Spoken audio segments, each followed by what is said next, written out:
আসসালামু আলাইকুম। আজকের ভিডিওতে আপনাদের জানাবো আগামী এক সপ্তাহ বাংলাদেশের আবহাওয়া কেমন থাকবে, কোথাও কি ভারী বৃষ্টির সম্ভাবনা আছে নাকি তাপমাত্রা আরও বাড়বে। আবহাওয়া অধিদপ্তরের সর্বশেষ আপডেট জানতে হলে আমাদের সঙ্গেই থাকুন। আগামী 17 থেকে 22 ফেব্রুয়ারি পর্যন্ত দেশের আবহাওয়ায় বড় পরিবর্তনের আভাস পাওয়া যাচ্ছে না, তবে বিশেষ করে ঢাকা, চট্টগ্রাম এবং সিলেট বিভাগে হালকা মেঘলা আকাশ থাকতে পারে।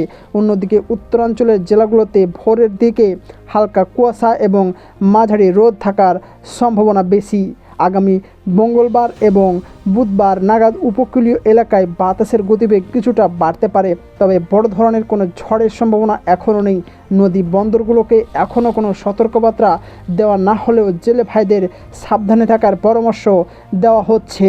আমরা যদি বাংলাদেশ স্যাটেলাইট চিত্রের দিকে লক্ষ্য করি তাহলে দেখতে পাবো বাংলাদেশের যে উপকূলীয় অঞ্চলগুলোতে বাতাসের গতিবেগ বেশি থাকবে তা হচ্ছে কক্সবাজারে থাকবে ঘন্টায় 12 কিলোমিটার, এছাড়াও রয়েছে চট্টগ্রামে থাকবে ঘন্টায় 8 কিলোমিটার এবং রাঙ্গামাটি থাকবে 5 কিলোমিটার। অর্থাৎ আমরা দেখতে পাচ্ছি যে উপকূলীয় এলাকাগুলো বাতাসের গতিবেগ স্বাভাবিক চেয়ে কিছুটা বেশি থাকবে। এছাড়াও রয়েছে কুয়াকাটায় 4, চরফ্যাশনে 5 কিলোমিটার, তারপর রয়েছে ভোলায় 6, নোয়াখালীতে 8 কিলোমিটার পার আওয়ার, তারপর কুমিল্লা, ঢাকা 7 কিলোমিটার এবং তারপর এদিকে রয়েছে সিলেটে থাকবে 5 কিলোমিটার পার আওয়ার বেগে বাতাস। তারপর রয়েছে টাঙ্গাইলে থাকবে 4 কিলোমিটার, পাবনায় থাকবে 4 কিলোমিটার, রাজশাহী থাকবে সর্বনিম্ন মাত্র 2 কিলোমিটার পার আওয়ার বেগে বাতাস, বগুড়ায় 2, কুড়িগ্রামে 1 এবং সৈয়দপুরে থাকবে 4 কিলোমিটার পার আওয়ার। আমরা যদি এটা বিভাগ ভিত্তিক দেখি তাহলে ঢাকা বিভাগে 5, চট্টগ্রামে 8 থেকে 12, ভোলায় থাকবে 6, খুলনা বিভাগে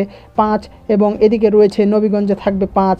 এবার যদি আমরা বাংলাদেশের কোথায় কি পরিমাণ তাপমাত্রা থাকবে সেটার দিকে একটু লক্ষ্য করি তাহলে দেখতে পাচ্ছি বিভাগ ভিত্তিক তাপমাত্রাগুলো এখানে রয়েছে যে কুয়াকাটায় থাকবে 25 ডিগ্রি সেলসিয়াস, তারপর চরফ্যাশনে 24, কক্সবাজারে থাকবে 24 ডিগ্রি সেলসিয়াস, এছাড়াও রয়েছে রাঙ্গামাটিতে 27, চট্টগ্রামে 26, ভোলায় 23, তারপর ঝালকাঠিতে 25, মাতারাবাড়িতে থাকবে 26, খুলনায় থাকবে 25, এছাড়াও রয়েছে চাঁদপুরে 25, কুমিল্লায় 25, ঢাকায় থাকবে 25 ডিগ্রি সেলসিয়াস, গাজীপুরে 25 রয়েছে, সিলেটে থাকবে 25 ডিগ্রি, তারপর এদিকে রয়েছে টাঙ্গাইলে থাকবে 24 ডিগ্রি, পাবনায় থাকবে 24, রাজশাহীতে থাকবে 24 এবং রয়েছে বগুড়াতে থাকবে 24, জামালপুরে থাকবে 24 এবং কুড়িগ্রাম এবং সৈয়দপুরে থাকবে 25 ডিগ্রি। অর্থাৎ আমরা যদি এটা বিশ্লেষণ করি তাহলে দেশের বেশিরভাগ অঞ্চলেই 24 থেকে 25 ডিগ্রি পর্যন্ত তাপমাত্রা থাকতে পারে।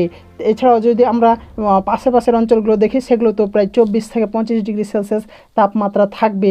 আমরা যদি একটু বাতাস গতিবেগ সাথে সাথে যদি আমরা কোথাও আকাশে মেঘ আছে কিনা সেটার দিকে একটু লক্ষ্য করি তাহলে আমরা দেখতে পাচ্ছি দেশের কোনো জেলা বা কোনো অঞ্চলে মেঘ সেরকম দেখতে পাওয়া যাচ্ছে না। যেমন এখানে রয়েছে চট্টগ্রাম, কক্সবাজার, ভোলা, নোয়াখালী, কুমিল্লা, ঢাকা, ফরিদপুর, তারপর নবীগঞ্জ, সিলেট, তারপর এদিকে রয়েছে বগুড়া, রাজশাহী, টাঙ্গাইল, পাবনা, জামালপুর, তাছাড়া ওদিকে রংপুর, কুড়িগ্রাম, সৈয়দপুর কোনো অঞ্চলেই কিন্তু মেঘ দেখতে পাওয়া যাচ্ছে না। অর্থাৎ আকাশ রয়েছে একদমই ফকফকে পরিষ্কার। তো দর্শক, এই ছিল আজকের মতো। আগামী আপডেটগুলো সবার আগে পেতে আমাদের চ্যানেলটি সাবস্ক্রাইব করে পাশে থাকা বেল আইকনটি বাজিয়ে দিন এবং আপনার শুভাকাঙ্ক্ষীদের ভিডিওটি শেয়ার করে জানিয়ে দিন। ধন্যবাদ।